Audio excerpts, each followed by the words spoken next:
guys. Ulit sinasabi ko po sa inyo na magpapakilala po ko sa inyo. Mga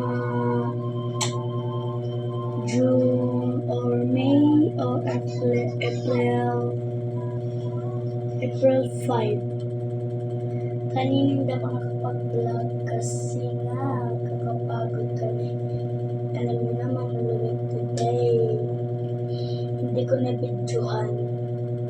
Ay, na-videohan ko pala. Mamaya. Okay? Yan lang po, mga April 5 lang po. Ipapakilala ko po sa inyo. Hindi ko po siya makakasama araw-araw. Yan lang po. Bye-bye.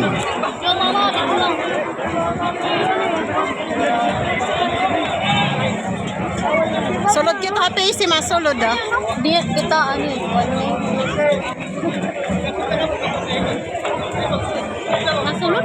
Masulod kita happy si.